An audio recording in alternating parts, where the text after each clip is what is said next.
Agora é o momento que nós vamos compartilhar uma porção da palavra do Senhor com os irmãos, e é uma alegria retornar a este púlpito para trazer uma porção. Eu queria pedir ao irmão já rapidamente abrir a sua Bíblia no Evangelho que estamos estudando nesse mês, o Evangelho de João, no capítulo 8.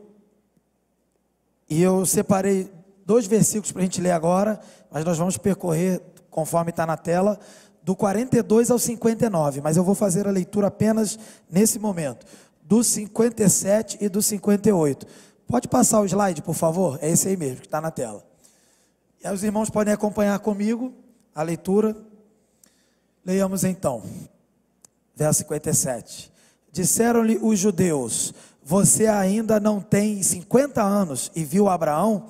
Respondeu Jesus: eu lhes afirmo que antes de Abraão nascer, eu sou. Amém. Essa é a palavra de salvação para a nossa vida. Vamos orar? Oremos. Senhor Deus, meu Pai, te agradecemos. Estamos aqui na tua casa para, nesse momento, ouvir a tua voz. Que o teu Santo Espírito possa passear nesse lugar e atuar em nossos corações, convencendo do pecado, da justiça e do juízo, fazendo a tua obra redentora e a tua obra de santificação, a tua obra de aperfeiçoamento dos teus. E agora, Senhor, te pedimos em especial que o Senhor possa iluminar a minha mente nesse momento, para que eu não fale nada do homem, mas somente a tua palavra que está revelada e escrita no teu livro. Que possamos então agora nesse momento, juntos, ter uma experiência de transformação, de renovação, de mudança, de aperfeiçoamento que vem do Senhor. Em nome de Jesus que nós oramos. Amém. Pode passar o próximo slide? Queridos, nós estamos então estudando o Evangelho de João e como o Evangelho é bem extenso, fazer isso em 3 finais de semana não é totalmente possível. A gente vai ter apenas um panorama, algumas ideias. E o que eu pensei, quando estava montando essa programação, conversei com o pastor Carlos, conversei com alguns irmãos da juventude, e a gente pensou então, como o livro de João ele pode ser dividido em algumas partes bem específicas, nós vamos então pincelar sermões de cada parte, que a gente vai conversar aqui, já que eu vou mostrar para os irmãos. Mas antes de entrar propriamente dito no conteúdo, eu queria fazer apenas uma comparação. No último domingo que eu estive pregando aqui em janeiro, eu trouxe uma série de sermões da carta de Paulo a Tito, e eram 3 capítulos, a carta de Tito é 3 capítulos, então foram 3 sermões, e no último domingo então ali a gente pôde ver claramente o que Paulo mostra para Tito.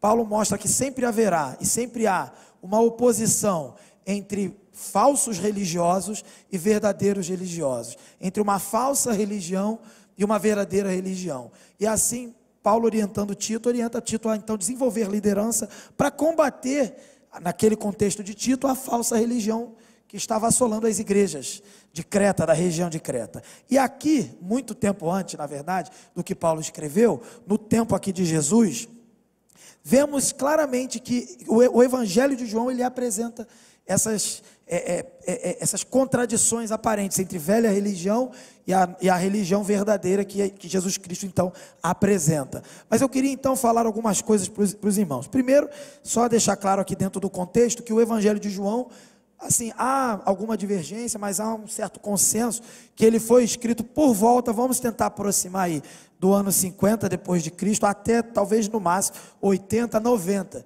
depois de Cristo. E aí a gente pode fazer um debate sobre isso na IBD, não aqui. Mas assim, há essa possibilidade de compreensão que ele se encaixa nesse período de 50 a 90 no máximo, talvez 80 depois de Cristo.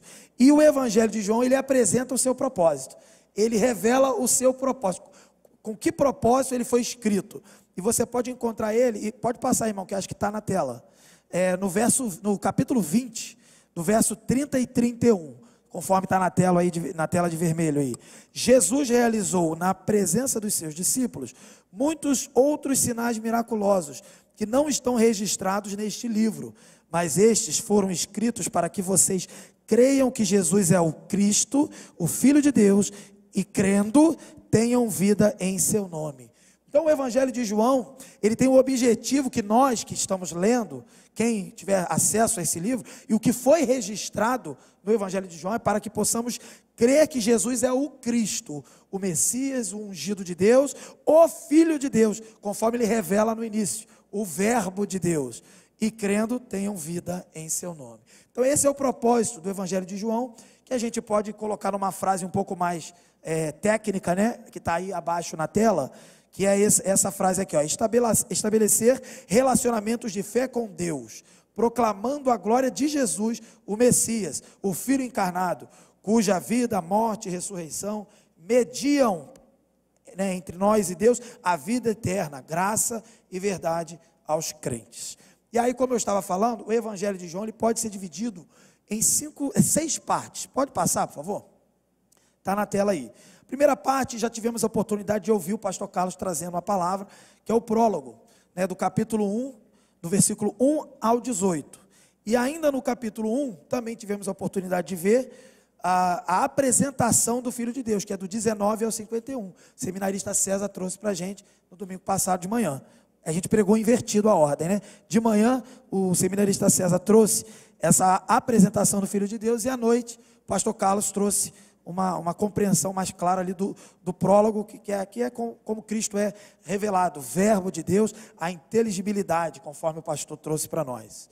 E aí, entramos então na terceira parte. Hoje vamos conversar sobre a terceira parte, que é o ministério público do Filho de Deus, o momento em que Jesus está atuando, trabalhando de forma pública, atuando na vida de multidões, de pessoas, se relacionando com pessoas e cumprindo então assim, desenvolvendo o seu ministério e cumprindo o plano de Deus. Hoje nós vamos tratar dentro desse tema aí, o ministério público do Filho de Deus.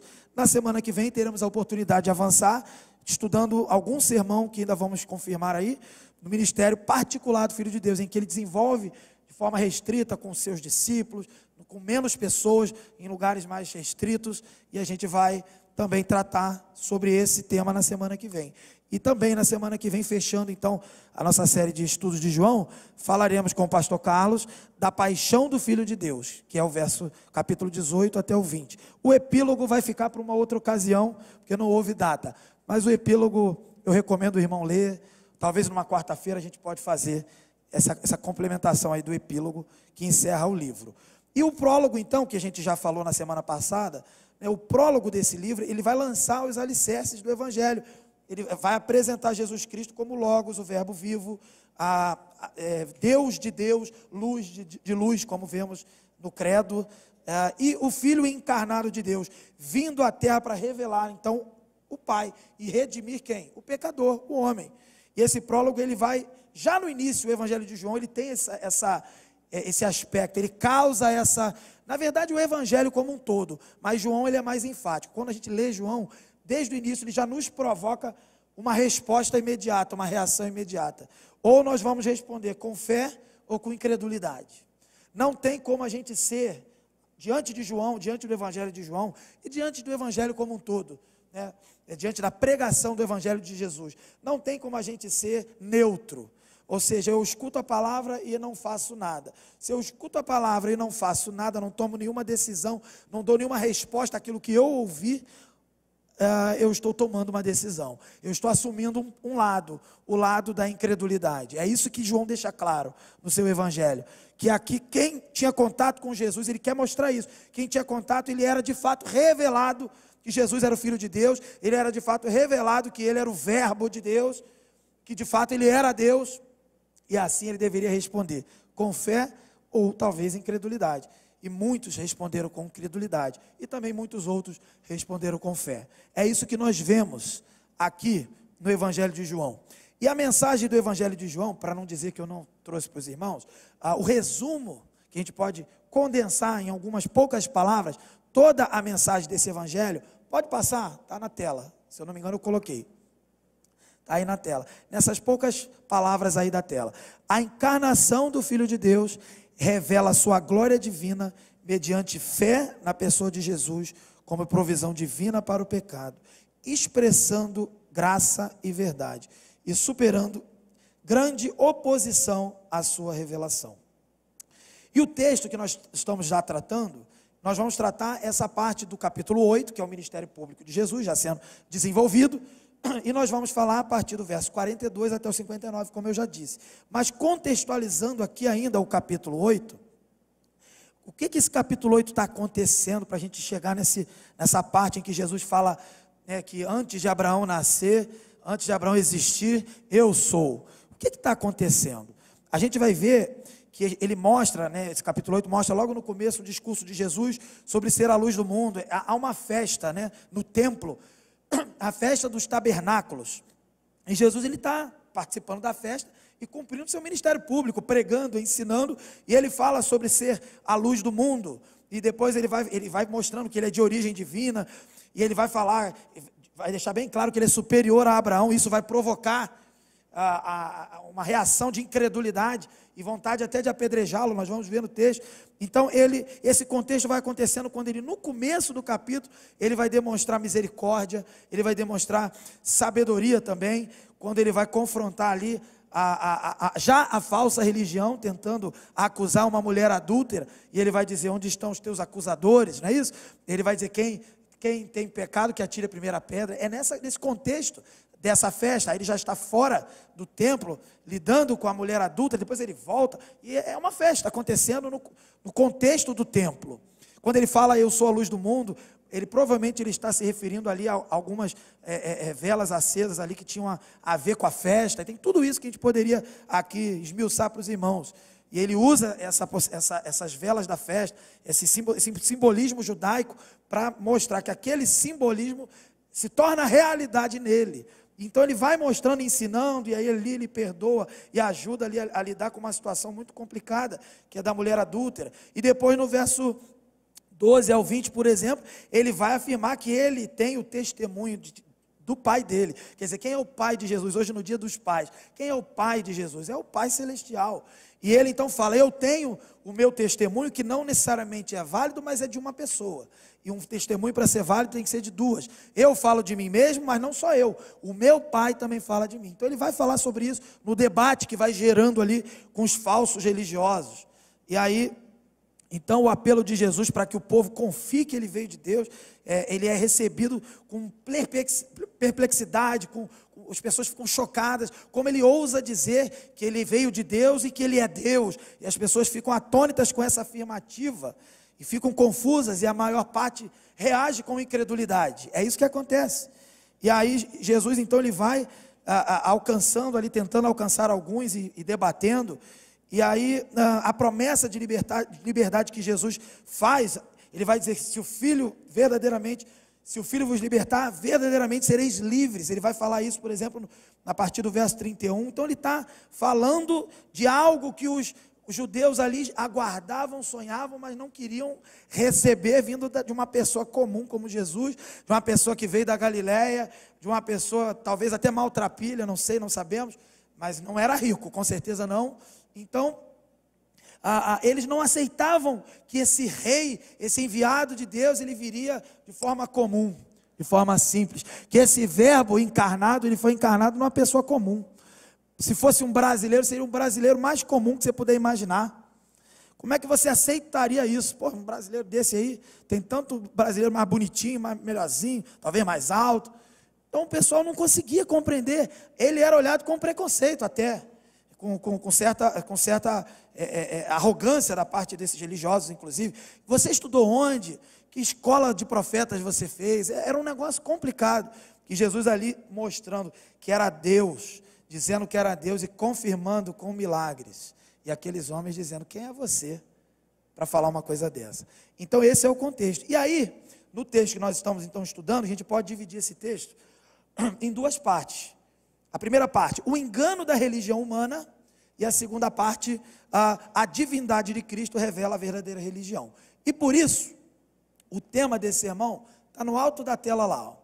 Cristo é a verdadeira religião, pois se identifica como o eu sou.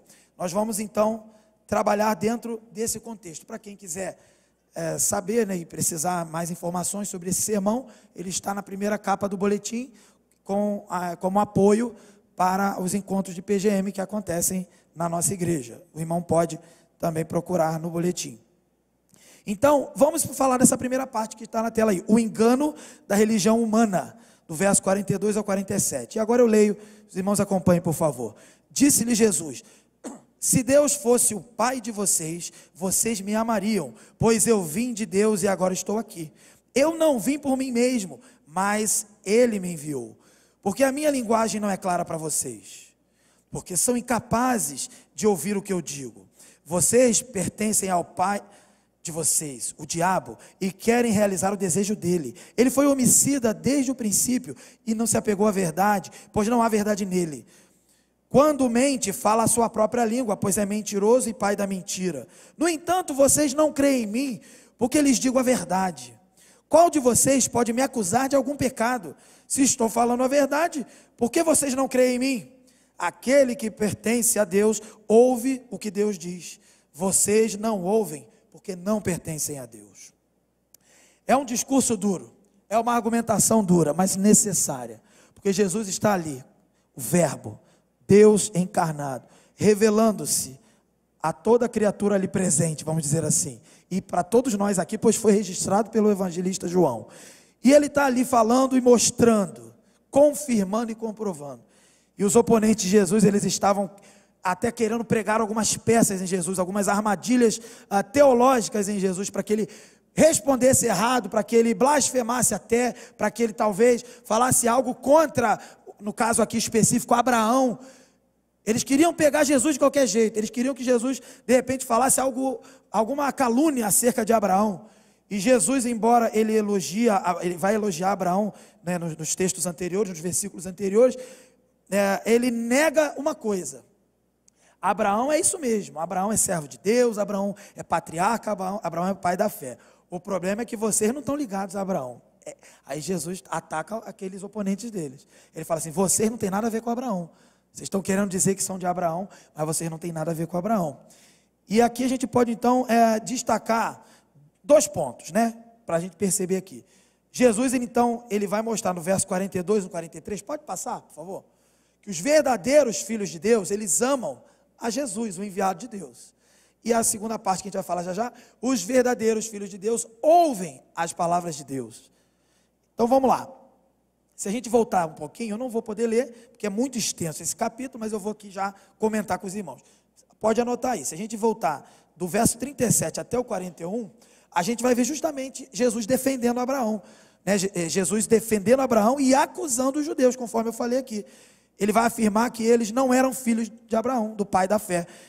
E ele não apenas vai defender Abraão como um verdadeiro servo de Deus, mas ele vai afirmar que os opositores deles, apesar de serem descendência de Abraão, biologicamente falando, eles eram descendentes, era um povo descendente, né?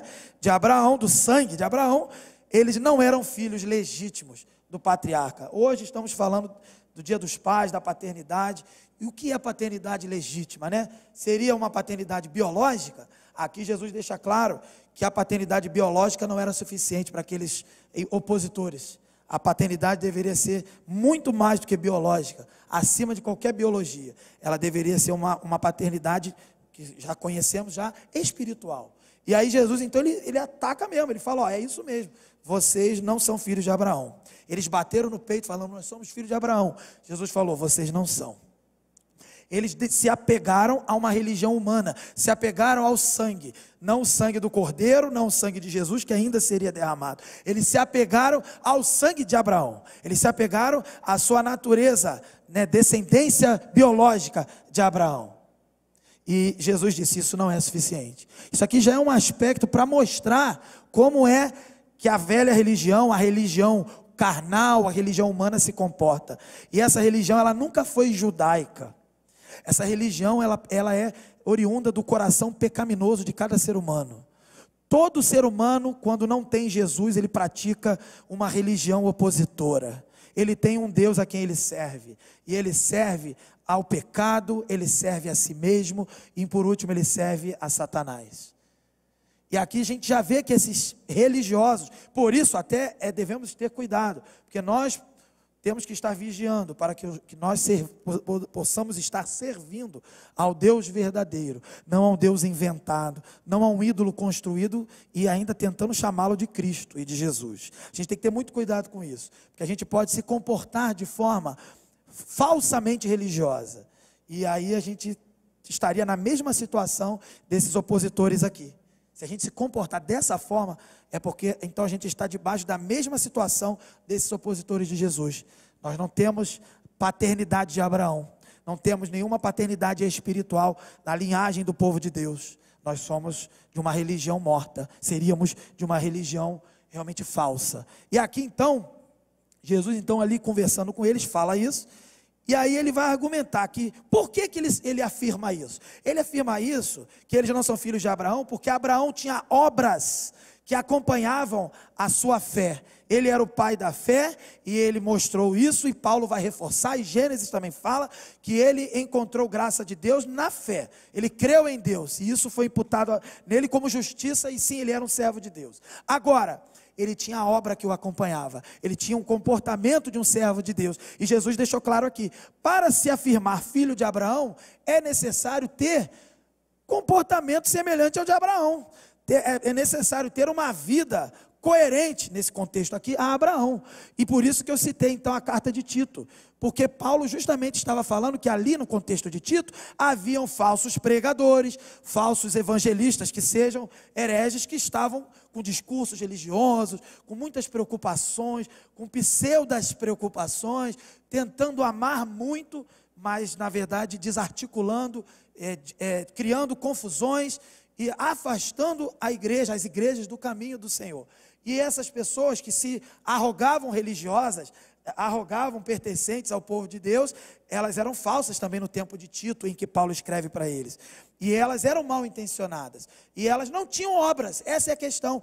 Elas tinham até uma confissão de fé parcialmente, talvez, parcialmente, assim, conhecida, parcialmente aceitável, mas elas não tinham, nem a pregação delas era correta, a verdade é essa, mas talvez enganasse ali, enrolasse ali, falasse do amor, falasse de alguma coisa. Eu estou aqui contextualizando para os irmãos, mas eles não tinham vida, e Paulo bateu nessa tecla, é preciso ter uma vida coerente ao que está sendo pregado, e aqui Jesus reforça aqui, a mesma coisa. Se você fala que é filho de Abraão, se a gente fala que também aqui é o Israel de Deus, continuação do Israel do Velho Testamento, por isso, descendência espiritual de Abraão, então a gente tem que ter o quê? Prática, vida coerente. E aí então, Jesus ele faz essa argumentação. Então esses judeus, esses falsos religiosos, eles vão replicar Jesus, quando Jesus fala isso, já no verso 41. Não somos filhos de prostituição, temos um pai que é Deus. Então, tipo assim, não está valendo ser de Abraão? Nós não somos só de Abraão, nós somos de Deus. Aí eles bateram no peito, nós somos o povo de Deus, temos um pai que é Deus, um pai que está no céu, o pai que é Deus. Aí eles defendem isso. Aí Jesus então continua, ainda no verso 41 e no 42. Se Deus fosse o pai, né, de vocês, né, vocês então deveriam amar aquele que Deus enviou. Por isso está ali esse título, esse subtítulo aí na letra A. Os verdadeiros filhos de Deus, eles amam o enviado de Deus, que ali era quem? O Verbo, Jesus. E aí Jesus deixa claro, vocês não me amam, vocês não me recebem, é isso que ele está dizendo, por isso vocês não são filhos de Deus.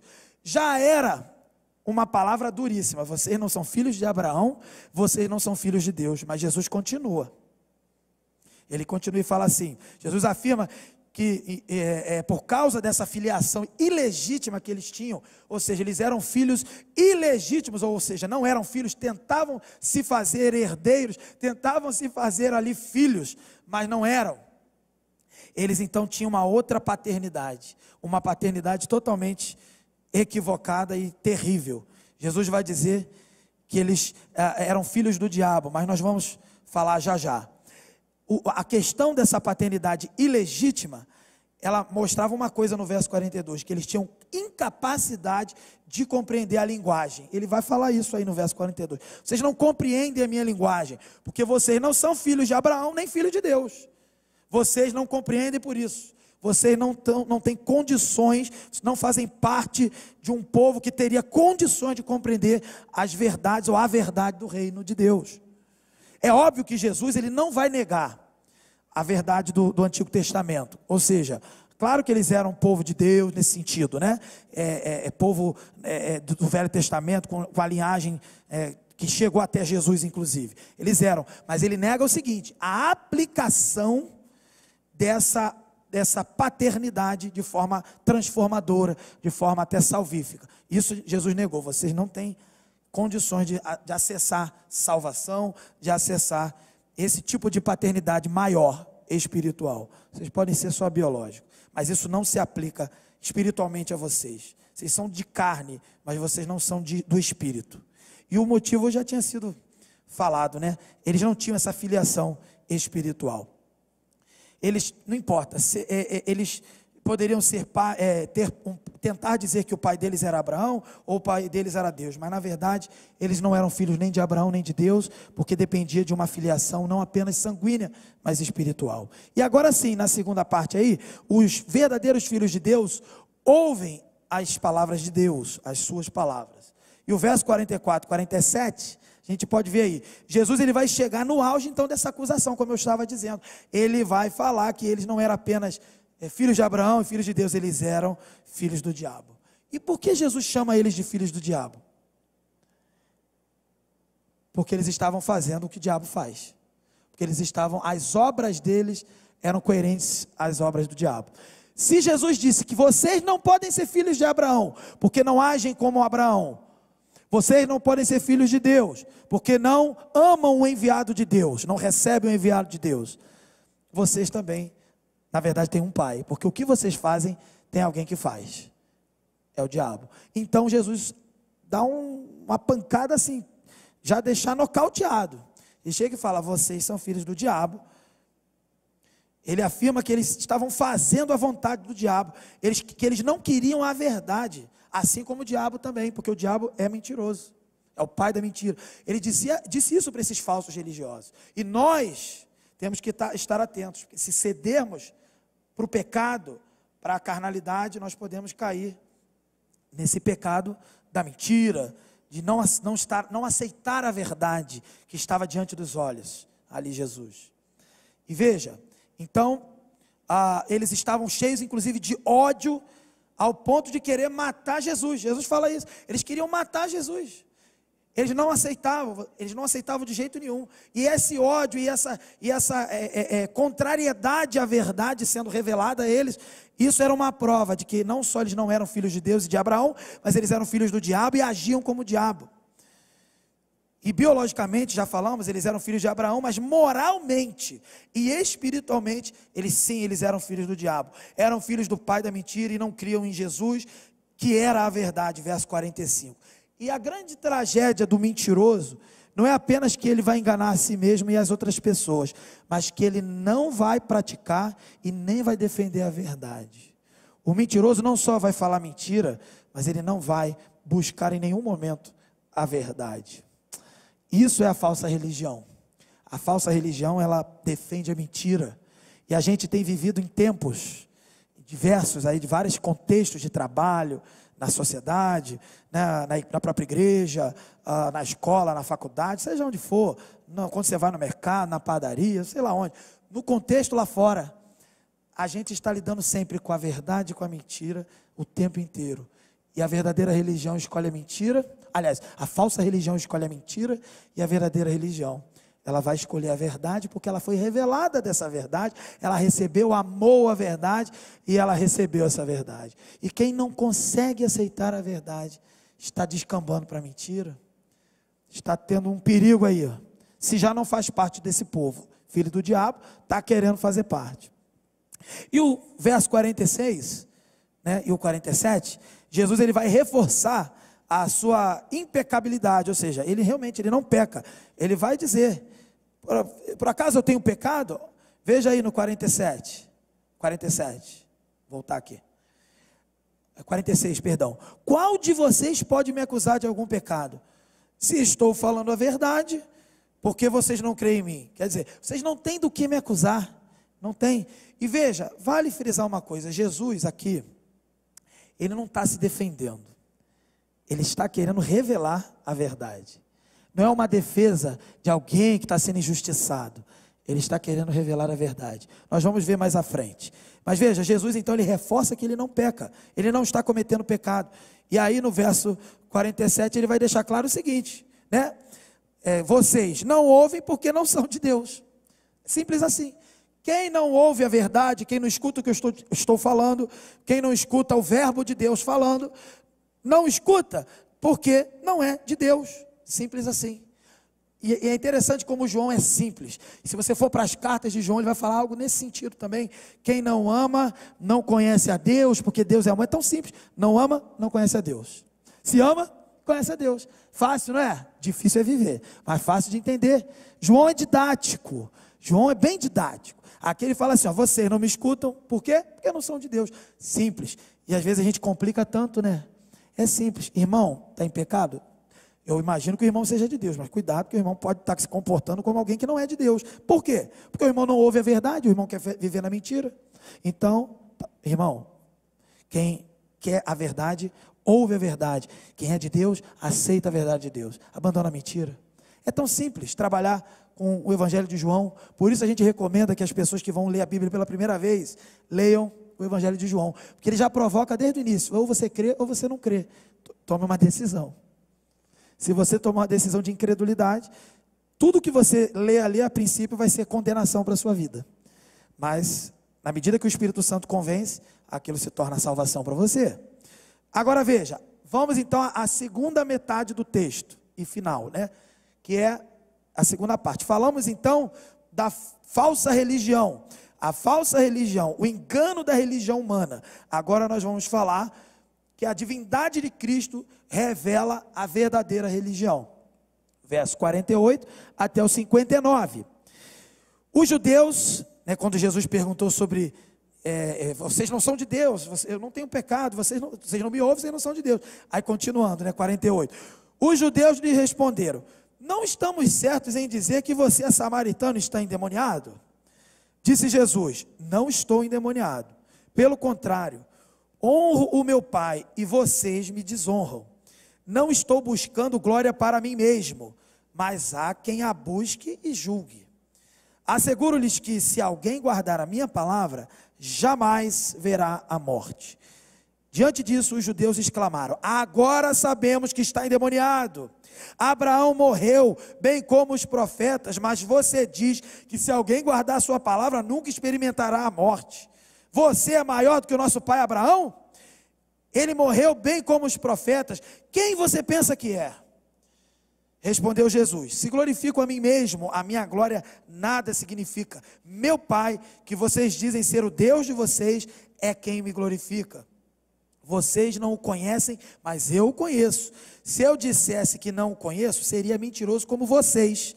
Mas eu de fato o conheço e guardo a sua palavra. Abraão, pai de vocês, regozijou-se porque veria o meu dia. Ele o viu e alegrou-se. Disseram-lhe os judeus, você ainda não tem 50 anos e viu Abraão? Respondeu Jesus, eu lhes afirmo que antes de Abraão nascer, eu sou. Olha a resposta deles no último versículo. Então eles apanharam pedras para apedrejá-los. Mas Jesus escondeu-se e saiu do templo. Aqui nós vemos falsas acusações contra Jesus. Jesus se apresentando como a revelação de Deus, o verbo, se apresentando como a verdadeira religião, não a religião carnal humana, mas a religião verdadeira e espiritual. E eles então acusam Jesus. Quanto mais luz, que Jesus tinha dito que era a luz do mundo, né?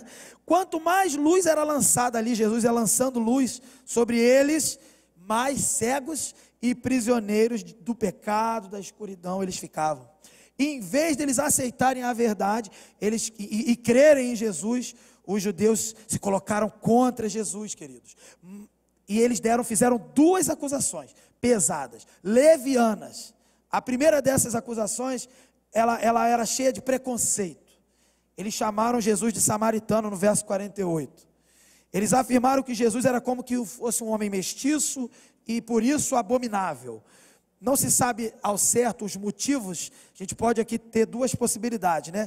Os judeus provavelmente chamavam Jesus de samaritano, ou porque eles achavam que Jesus violava a lei, achavam que Jesus disse que não veio abolir a lei, ele veio cumpri-la, sabemos que Jesus cumpriu a lei, mas eles tentavam e achavam que Jesus rompia com a lei, ele não praticava a lei, e por isso então chamavam ele de samaritano, que era, né, uma espécie de israelita ali que praticava, né, o judaísmo, vamos dizer assim, de outra forma, e por isso eles tinham brigas com os judeus originais aqui. Então eles chamavam ele de samaritano. Você tenta praticar, mas pratica da forma samaritana, vamos dizer assim, né?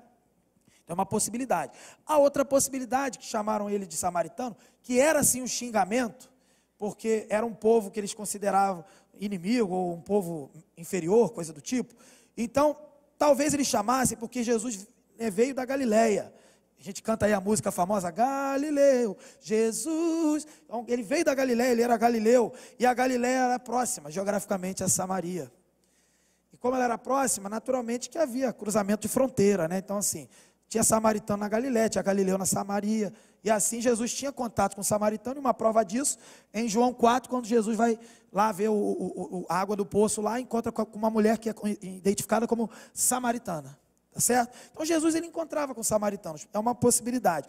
Não importa aqui nesse momento por quê, de que forma motivou eles a chamarem ele de samaritano. Mas o que eles queriam fazer com a palavra samaritano é ofender Jesus.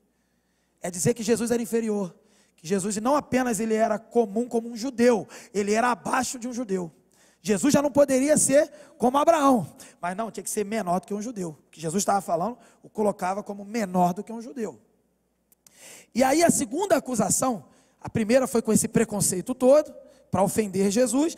A segunda já foi cheia de blasfêmia, já foi pior. Eles falaram que não só Jesus era um ser humano inferior, mas ele tinha demônio. Jesus estava endemoniado. Imagina você dizer que Jesus está endemoniado. Em vez de aceitarem, de reconhecerem que ele era o enviado de Deus, eles disseram que ele estava sendo guiado por Satanás. Aonde vai o limite do pecado humano? Aonde vai o limite da falsa religião? Para defender a sua religião. Eu sirvo a Deus. A pessoa é capaz de dizer que o enviado de Deus tem demônio. E muito mais, né? Porque depois eles vão matar Jesus, né? Mas veja, que blasfêmia. Que terrível. Então, pode passar, irmão. Então na letra A a gente vê isso, as falsas acusações, e foi terrível, gente. É para a gente que conhece Cristo, que se relaciona com Cristo, ler isso e ficar indignado. Mas quando ficar indignado, fique indignado com você primeiro, porque você é isso. Sem Jesus você é isso. Eu e você, sem Jesus, estaríamos apegados a uma paternidade sanguínea de Abraão, que nem temos porque somos brasileiros. E talvez uma paternidade, dizendo que somos filhos de Deus, como dizem aí, que Deus é até brasileiro, e que não resolve o problema de ninguém. E estaríamos até então, aos nossos olhos, vendo a verdade, e mesmo vendo a verdade, estaríamos chamando elas de seres inferiores. A verdade de Deus a gente ia chamar assim: você é um ser humano inferior, você é um brasileiro inferior. E se ainda assim insistisse muito, a gente chamaria o enviado de Deus, a verdade de Deus, de endemoniado, de servo de Satanás. Jesus chamou eles de filhos de Satanás. Se nós não tivéssemos Cristo, nós seríamos os filhos de Satanás, e Jesus estaria nos chamando de filhos de Satanás, e nós estaríamos devolvendo, chamando ele de endemoniado. Olha como nós seríamos. E olha o que Jesus vai fazer, né? Na letra B, ele vai se defender, né? A defesa que Jesus faz de si mesmo. Mas não é necessariamente uma defesa, eu diria, egoísta, ou uma defesa para proteger sua própria honra. Veja bem como vai discorrer aqui. Ele já havia afirmado que não tinha pecado. Olha, eu não estou pecando. Procura algum pecado aqui, né? Na parte anterior do texto. E aí agora ele vai dizer com todas as letras: não estou endemoniado. A gente já leu aqui. E ele vai continuar: não estou buscando glória para mim mesmo. Quando ele fala isso, ele está dizendo assim: eu não estou dizendo que não tenho pecado, ou que estou endemoniado, porque eu quero que vocês me elogiem. Como ser humano me elogiem. Não estou buscando glória para mim, porque ele não veio para ser servido, ele mesmo disse isso. Ele veio para servir. Ele estava num ministério ali de esvaziamento. Então não era, no contexto que ele estava querendo mostrar ali, não era tempo de adorá-lo, né? Era tempo de que ele cumpriria o plano, servindo, se esvaziando de glória. Por isso ele não queria receber glória mesmo, porque ele queria apontar a glória para Deus e ensinar como deve ser o nosso comportamento. A glória é para Deus. E quando ele fala então, não estou buscando glória para mim, ele explica, se glorifico a mim mesmo, a minha glória nada significa. Quando você lembra da grande comissão, Mateus 28, aí o versículo 18, que vai dizer assim, toda autoridade me foi dada no céu e na terra. Isso é a glória que Jesus recebeu, a glória que ele recebeu do seu Pai. Pastor Carlos lembrou muito bem pela manhã, ele não foi glorificado por si mesmo, ele foi glorificado pelo Pai, ele recebeu tudo do seu Pai, porque o Pai o ama e ele ama o Pai. E quando então ele estava dotado de toda a plenitude da sua glória, ele disse, portanto vão. Mas aqui ele estava cumprindo um ministério de esvaziamento, e ele não recebeu glória, e não defendeu sua glória, que é eterna, mas ele não defendeu essa glória, ele deu essa glória para Deus, que é o Pai dele, e por isso ele foi glorificado. Queridos, nós temos que imitar Jesus, de fato, num sentido humano, limitado como nós aqui, nós também seremos glorificados, não seremos deuses obviamente, mas seremos glorificados. Mas como que seremos glorificados? Quando nós também imitamos a Jesus e nos esvaziamos. Não busquemos glória. Jesus estava sendo afrontado, estava sendo ofendido, era a maior blasfêmia que alguém poderia dizer, chamar o enviado de Deus de endemoniado, e ele defendeu não a si, ele defendeu a glória de Deus, porque o Pai dele o enviou. Então você, meu querido missionário, você, meu querido vocacionado, saiba, você tem que se comportar como Jesus. Você nesse contexto, você é um instrumento, um enviado, levando a mensagem. E quando alguém for oposição para a pregação do evangelho, você evangelista, você pregador, você servo, líder da casa do Senhor, você tem que dizer, eu não estou endemoniado, mas também não estou defendendo a glória para mim, porque a glória é para o Senhor. É assim que um evangelista se comporta, é assim que nós agimos como igreja, é assim que uma liderança se comporta. Ela não se defende, ela defende quem o enviou, porque ela sabe que a oposição não é contra ela, é contra quem o enviou. Jesus vai falar lá na frente para os discípulos, na parte do ministério particular dele, talvez eu traga esse sermão na semana que vem, aí ele vai falar assim, ó, vocês serão odiados, mas numa linguagem mais comum do dia a dia eu vou explicar, né? Vocês serão odiados, mas não fiquem tristes, não fiquem levando para o lado pessoal, não é contra vocês, é contra mim, eles odeiam a mim, mas eu estou enviando vocês. Então, queridos, nós como igreja somos enviados de Jesus, enviados do Senhor, e toda e qualquer oposição que eu e você enfrentamos, seja no trabalho, faculdade, às vezes numa contenda, até dentro da igreja com um irmão ou outro, acontece, toda e qualquer oposição, ela não é contra você, não leve para o lado pessoal, até quando a pessoa disser que te odeia, ela não sabe o que está dizendo, o que ela odeia é quem te enviou, isso é pior ainda, isso é terrível. Se você lembrar do salmista, Davi no Salmo 40, ele vai falar de inimigos, ele vai falar de livramentos, ele vai falar, Senhor me livra, e agradece o livramento, esperei confiantemente no Senhor, mas tem uma parte que ele vai falar assim, que sejam envergonhados os teus inimigos, mas ele deixa claro naquele salmo, ele fala assim, os meus inimigos, sejam envergonhados os meus inimigos, mas ele deixa claro, que aqueles inimigos não eram dele, eram inimigos de Deus. A gente precisa ter uma compreensão muito clara quando se trata de falsa religião e verdadeira religião. A falsa religião é opositora à verdadeira religião. E a verdadeira religião não é obviamente você, eu, nós aqui reunidos. A verdadeira religião é o verbo de Deus encarnado, revelado, e para nós agora morto e ressurreto, para nos dar salvação a todo que crê. E o verbo de Deus, a oposição é contra ele. E nós estamos aqui em nome de Jesus. Qualquer oposição que eu e você possamos enfrentar, seja uma oposição interna do seu próprio pecado, seja uma terceira pessoa sendo um instrumento de oposição na sua vida, seja um sistema contrário tentando te impedir de progredir em direção a um plano que Deus tem para a sua vida, seja como for, toda e qualquer oposição nunca será contra eu e você. Nós não somos tão maravilhosos assim, nós não somos os protagonistas da história. É Cristo, é tudo sobre Cristo. Acabamos de ler um texto de Romanos, que vai dizer que é porque dele, por ele, para ele, são todas as coisas, portanto não fique nem incomodado, porque não é contra você. Agora fique indignado, porque há oposição contra Jesus. Agora há uma palavra que diz, em toda a escritura a palavra é a mesma, Toda oposição contra Deus, ela será desfeita, ela será derrotada, e os planos do Senhor sempre serão cumpridos. Ninguém poderá impedir a mão e o braço do Senhor. Por isso, Jesus morreu, mas Ele ressuscitou, e Ele está dando salvação para aquele que crê. É de graça, por meio da fé. Não há como fazer oposição a Jesus. Pensaram que tinham conseguido. Veja, aí, então, ele vai dizer assim, né? Se glorifico em mim mesmo, a minha glória nada significa. Aí ele fala: meu Pai, que vocês dizem ser o Deus de vocês, esse é quem me glorifica. Verso 50, 54 também. E a essa altura, irmão, Jesus ele vai fazer a afirmação mais gloriosa, ou uma das mais gloriosas desse capítulo. Claro que tem muitas outras. Uma das mais gloriosas, olha o que ele diz: asseguro-lhes, verso 51, se alguém guardar a minha palavra, jamais verá a morte. Quando ele falou isso, para nós isso é uma palavra que nos sustenta, que alimenta.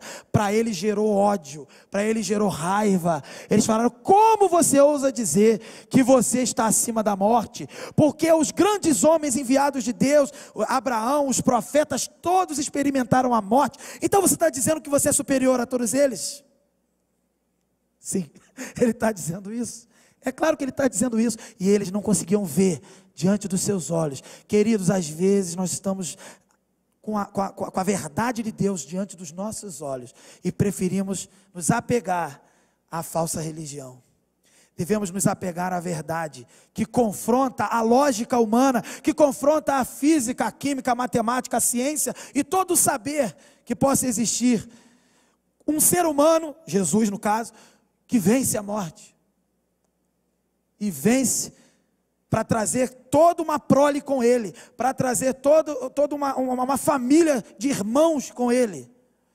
Queridos, isso choca aquele que está apegado à velha religião, e não precisa ser judeu, basta ser pecador, choca qualquer um, mas também alivia, tranquiliza, satisfaz, completa a vida daquele que crê. Por isso sempre o convite será: abandone a incredulidade, abandone a mentira, receba a verdade logo e seja cheio, completo. Os judeus, eles compreenderam o discurso de Jesus e atacaram novamente, e eles ficaram lá num debate, e eles reafirmaram que agora sabemos que você tem demônio, e eles entenderam que era muita presunção. E aí Jesus vai falar até a questão de Abraão, né? Que aí Jesus fala de Abraão: Abraão viu o meu dia e se alegrou. O que significa essa expressão? É que Jesus está dizendo que Abraão contemplou a promessa de Deus, do enviado de Deus, do Messias, o ungido de Deus. Abraão, pela fé, contemplou, mais um texto que corrobora com a fé salvífica de Abraão. Abraão, então, contemplou o Salvador, em alguma forma, aquela revelação que ele teve ali no contexto do Velho Testamento, aquilo foi suficiente para ele, e ele contemplou e se alegrou. Jesus disse aqui. E aí eles falam: como que Abraão viu você, essa pessoa comum, essa pessoa repugnante, porque você é um samaritano endemoniado? Como que Abraão, você não tem, aí eles falaram: você não tem nem 50 anos. Aí Jesus falou a maior revelação do Evangelho de João: eu lhes afirmo que antes de Abraão nascer, eu sou. Nós aqui estamos num silêncio solene diante da gloriosa afirmação de Jesus. Eles não entenderam dessa forma. Eles quiseram matar Jesus. A existência de Jesus, queridos, transcende o tempo. Ele é atemporal, ele é eterno, porque ele é Deus. O verbo estava com Deus, o verbo era Deus no princípio. Ele estava no princípio. Ele é Deus. E por isso ele é exaltado, queridos, infinitamente acima de Abraão e qualquer outro ser humano. E aqui a gente pode citar aqui William Barclay, que diz que em Jesus, a gente não vê apenas um homem que viveu e morreu, ou seja, apenas o exterior, um homem comum, mas nós vemos em Jesus, e eles estavam vendo também, o Deus eterno, atemporal, o Deus que foi Deus de Abraão, de Isaac e de Jacó. E Jesus afirmou com todas as letras: eu sou. E esse Deus eterno se manifestou aos seres humanos, através, né, por intermédio da figura do homem Jesus, que é a revelação plena, a expressão exata do ser de Deus. Conforme Colossenses 2:9 vai dizer que em Cristo habita corporalmente, toda a plenitude da divindade. Ele era Deus revelado, aqueles homens estavam vendo, e eles não queriam. Então, diante disso, só restavam duas possibilidades para esses homens. Esses judeus religiosos da falsa religião, eles estavam diante, ou então, do maior enganador, herege, blasfemo, lunático, ou eles estavam realmente diante do Filho de Deus. Eles tinham que tomar uma decisão: eu vou crer ou eu vou rejeitar? E essa pergunta ecoa por séculos, por pelo menos 2 milênios. Eu creio ou eu rejeito? Eu aceito a revelação do verbo de Deus ou eu rejeito? Pode passar e terminamos. O que aprendemos com isso, queridos? Primeiro, devemos rejeitar a falsa religião. Primeira coisa, devemos identificar vestígios da falsa religião em nossos corações, porque somos de carne, somos pecadores, o Espírito Santo atua em nós, mas ainda não fomos completamente libertos do pecado. Existem 3 atuações claras do pecado: culpa, poder e presença do pecado. Nós fomos libertos da culpa do pecado, porque isso já foi em Cristo, na cruz. E fomos libertos do poder, porque agora não somos mais escravos do pecado, mas escravos do próprio Cristo que nos libertou. Mas a presença desse pecado só no último dia é que vamos então nos libertar plenamente dessa presença.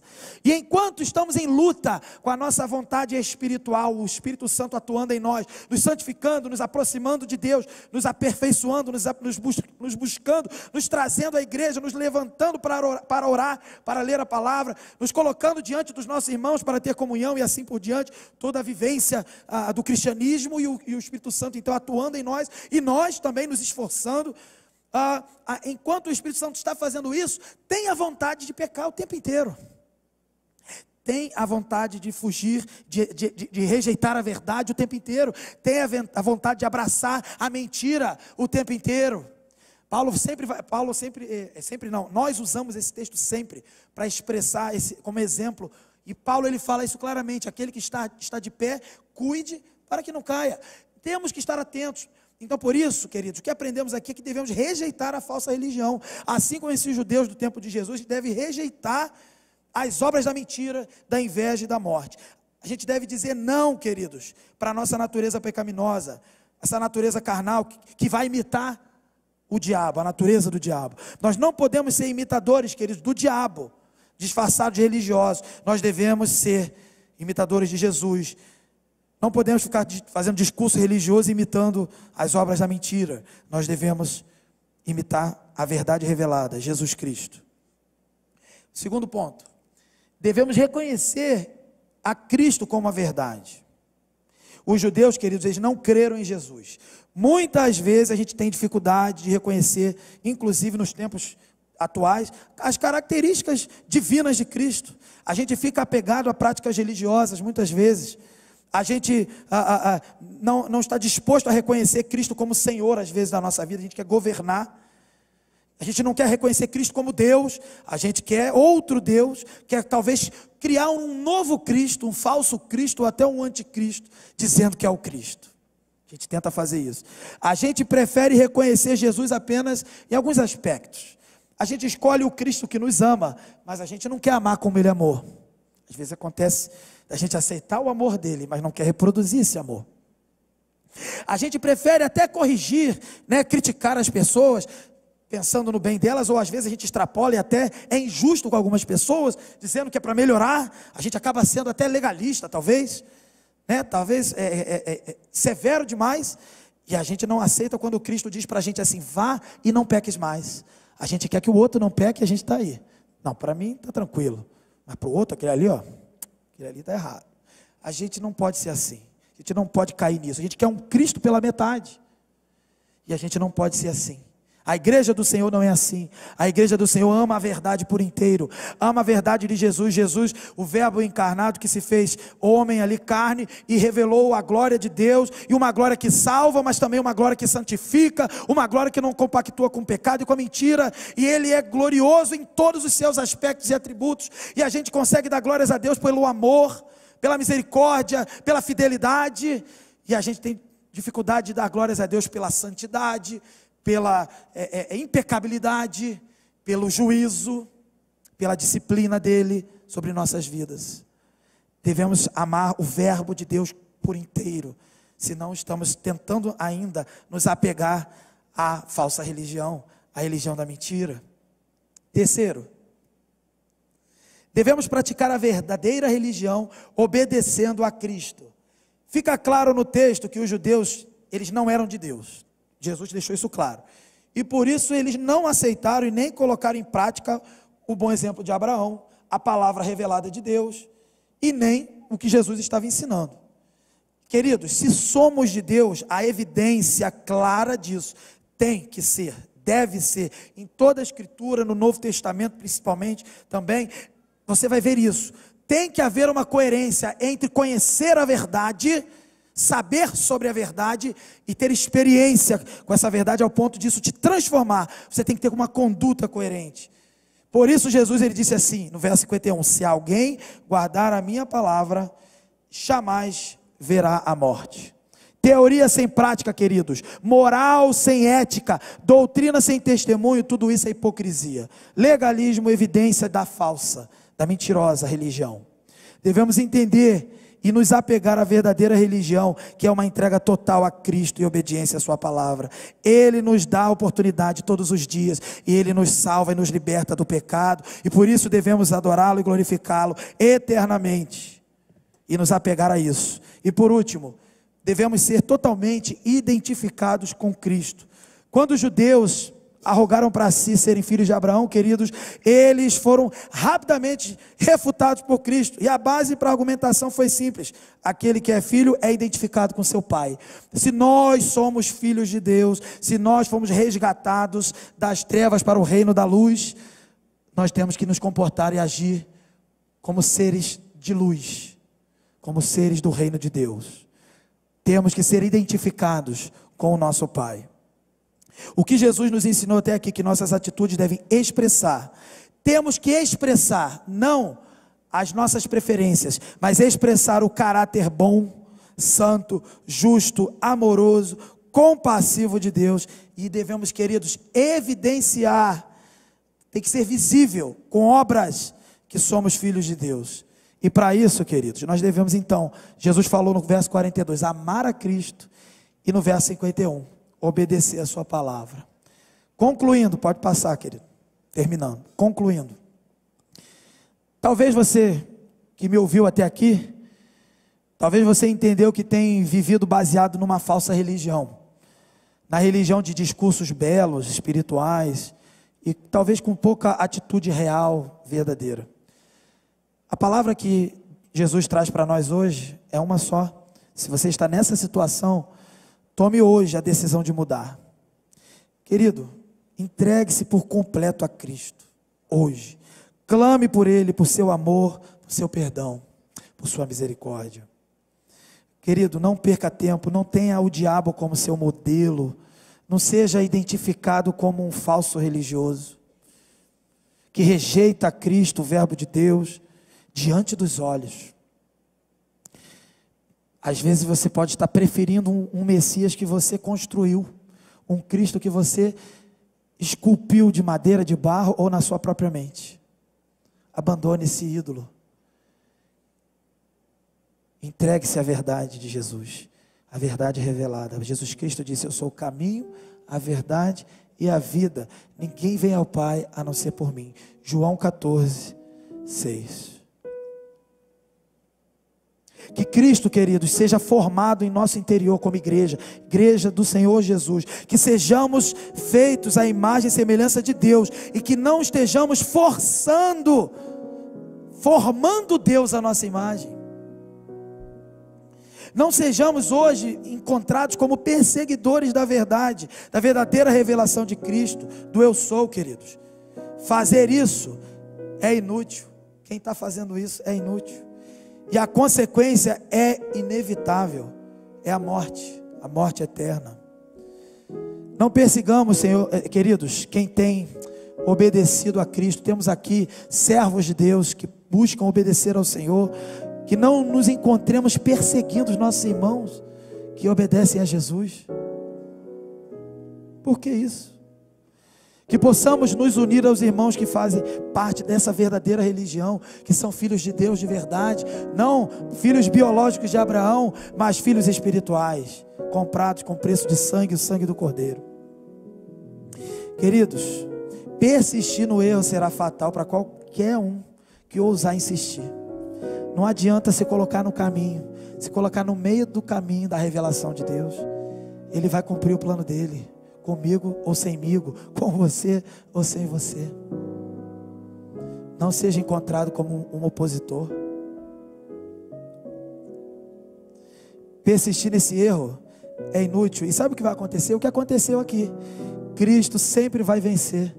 Como Cristo se ocultou, Ele vai se ocultar quantas vezes for necessário. E Ele vai vencer toda a tentativa nossa de perseguição da verdade, de apedrejamento da verdade, porque Ele vai cumprir o plano dEle.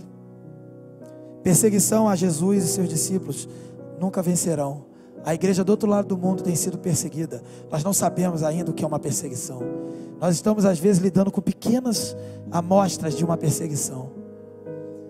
Existem verdadeiras perseguições e oposições. Existem cristãos que estão morrendo pelo mundo afora, porque disseram sim a Jesus, que não chamaram Jesus de endemoniado, que não chamaram Jesus de samaritano, que não quiseram construir um Jesus inventado. Aceitaram a verdade de Jesus completa, revelada, o verbo. E nós precisamos nos despertar todos os dias como igreja. Estamos prontos para ficar firmes, nos apegar a essa verdade e suportar qualquer coisa. Se você está em conflito entre a verdade e a mentira, entre a verdadeira religião e a falsa, entregue sua vida a Cristo hoje. Você que me ouve na internet, na mídia, você que está aqui presente, meu querido irmão, igreja do Senhor, se você trouxe algum visitante, você visitante, creia em Jesus.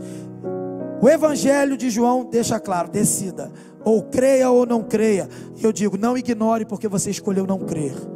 Creia na verdade de Jesus, confesse o seu pecado, peça a Ele graça para recomeçar. Sabe o que Ele tem para mim e para você, queridos? Ele tem misericórdia, Ele tem graça transbordante, Ele tem vida eterna, Ele tem satisfação. Você e eu não encontraremos satisfação em nada que esse mundo pode dar, seja na carreira, no trabalho, no dinheiro, seja num casamento, seja querendo ter um filho, constituir uma família. Não há satisfação em nada disso. A satisfação plena e total está em Cristo, mesmo quando nós não temos nada disso. Quando nós não temos nada disso e temos Cristo, nós temos tudo. Abandone a falsa religião, abandonemos, igreja, a falsa religião. Nos apeguemos à verdade de Jesus. Todos os atributos divinos revelados em Cristo: o amor, a justiça, a misericórdia e a disciplina, a fidelidade e a verdade do seu testemunho. Faça isso hoje. Você cristão que precisa se ajustar, que entende que essa palavra aperfeiçoa hoje a sua vida. E você que não conhece a Cristo, faça isso hoje. Entregue sua vida para Jesus. Receba de graça a salvação que está disponível a todo aquele que crê.